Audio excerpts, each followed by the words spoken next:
Y hablando de excelentes profesionales, estamos en comunicación con Sebastián Bustein, que es médico neumonólogo. Si no fue presidente de la Asociación Médica de la Sociedad Argentina de Neumonólogos, pegó en el palo. Ahora le voy a preguntar al Seba, que es un querido amigo y es indudablemente uno de los mejores médicos en toda la República Argentina en esta materia. Hola, Sebastián querido, gracias por esperarse, que estás en pleno hospital. Tenía todos los móviles que también estaban pidiendo el ingreso, pero agradezco mucho tu espera. ¿Cómo estás? Hola Horacio, ¿cómo te va? Buenos días. Acá andamos bien. Bueno, Seba, te queríamos preguntar lo siguiente, porque nos preocupa mucho cuando aparecen estos temas en los cuales la ciencia no puede dar respuesta o están investigando qué es lo que pasa de lo que sucede en Tucumán. Concretamente, habíamos anunciado un deceso, que era un colega tuyo, justamente un médico, el primer deceso. Ahora ya son 3 y se habla que hay 10 contagiados más, en los cuales mueren por neumonía bilateral, producido por no sé qué. Y eso es lo que queríamos ampliar un poquito con tu conocimiento. ¿Qué produce la neumonía bilateral? Bueno, los datos que tenemos son fundamentalmente, digamos, de índole periodística, ¿no es cierto? Sí. Lo que se ha informado es que entre el día 18 y 23 de agosto empezaron a aparecer los casos en un nosocomio de Tucumán que se caracterizaban por neumonía bilateral y como vos bien dijiste, ya hay 10 casos reportados, de los cuales hay 3 fallecidos, un médico, un enfermero y un paciente que estaba internado en esa clínica, digamos. Eh, sí se sabe que hay un compromiso pulmonar de los pacientes que están ahora internados. Creo que hay 3 pacientes graves, 2 en respirador y 1 con ventilación no invasiva, y que lógicamente que no se ha identificado la causa. Las neumonías son infecciones a nivel respiratorio, a nivel pulmonar, que comprometen lo más profundo, es decir, el alvéolo del pulmón, que es donde se intercambia el oxígeno, y por lo tanto son cuadros infecciosos que pueden resultar graves, como ya hemos visto con el tema de COVID recientemente. En este caso, lo que llama la atención es que no se ha podido identificar, a pesar del tiempo que ha pasado, cuál es el agente que lo produce. Las neumonías bilaterales pueden ser ocasionadas por virus o bacterias. Las bacterias que suelen dar compromiso bilateral y que son más difíciles de encontrar su agente etiológico se suelen llamar neumonías atípicas.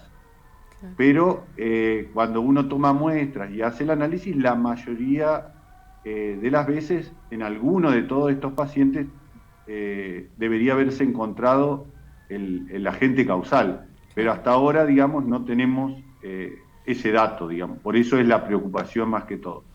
¿Y siempre ustedes conocen cuál es el agente causal de una neumonía? ¿Ya lo tienen detectado? Si es un germen, si es una bacteria, es un virus. ¿Cualquiera de estos puede producir una neumonía de estas características? Sí, o sea, tanto los virus como bacterias pueden producir neumonías de esta característica.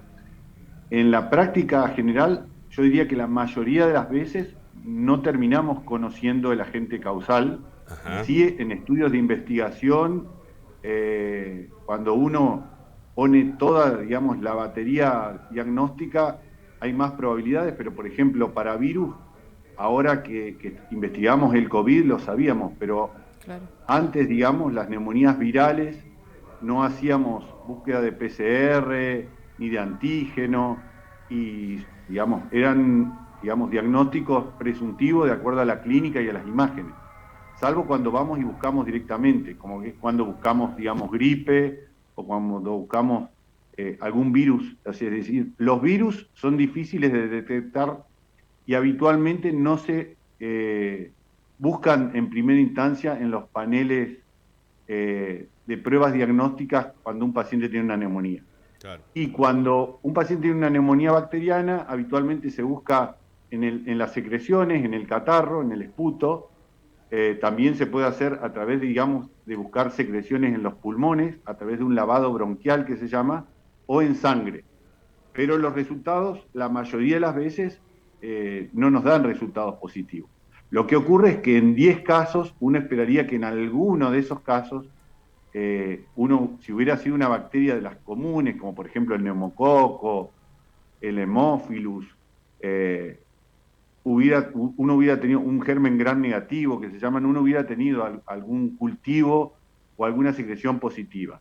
Por eso se supone que es o un germen poco frecuente en nuestra región, lo que se hablaba es de un germen que se llama Legionella, que está bien descrito en otros países, pero en nuestro país realmente son casos aislados que se han dado, y este sí es una bacteria que habitualmente da brotes intrahospitalarios y está relacionado, por ejemplo, a los equipos de aire acondicionado o a los equipos de agua, porque en esas regiones húmedas donde vive la bacteria y habitualmente se contagian los pacientes de un lugar, digamos, al estar en contacto con las partículas de aire que se generan de esas zonas donde la bacteria está viviendo, ¿no es cierto?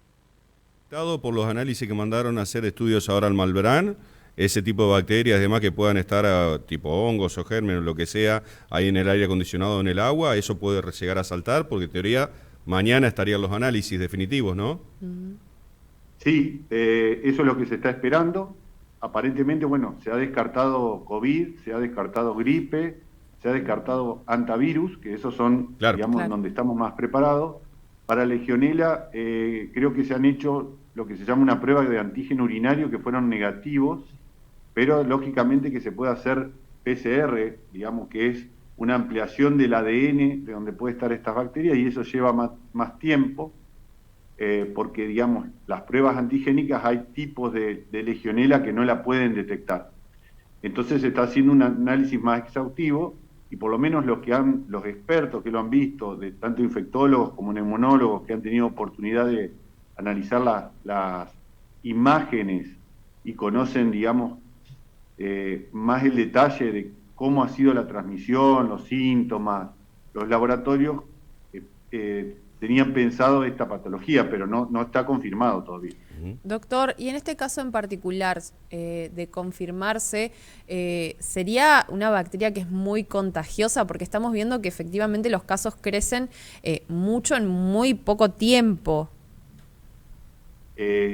Son bacterias que se contagian, digamos, por vía aérea, claro, parecido, digamos, a cómo se contagia el COVID, con un nivel de contagio menor, pero recuerden ustedes que en donde se producen los brotes, que generalmente son estos brotes intranosocomiales, uno está expuesto a aires acondicionados o al agua, y los pacientes que suelen, digamos, tener las formas más graves de esta enfermedad son pacientes que tienen o edad avanzada o un sistema inmunitario debilitado, con enfermedades coexistentes, digamos, diabetes, enfermedad pulmonar obstructiva crónica, oncológica, claro, que son también los que tienen más riesgo digamos, de tener un desenlace grave o fatal de esta enfermedad.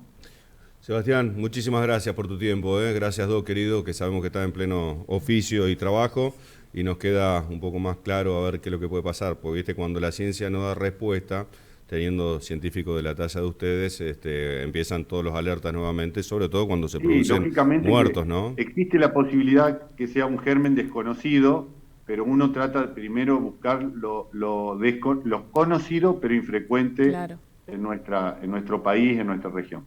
Esperemos que tengamos algún dato positivo. Claro, y si mañana de todos los que son conocidos no aparece una ampliación o registro, ¿qué se le pone habitualmente en la ciencia? H1, no sé, como el desconocido a descubrir, o cómo es científicamente. No, se buscarán los instrumentos para seguir investigando. Para seguir investigando, claro, hasta darle, exactamente, darle nomenclatura. Gracias, doctor. Un abrazo grande. Muchas gracias, doctor. Gracias, que anden muy bien, que tengan buen día. Gracias.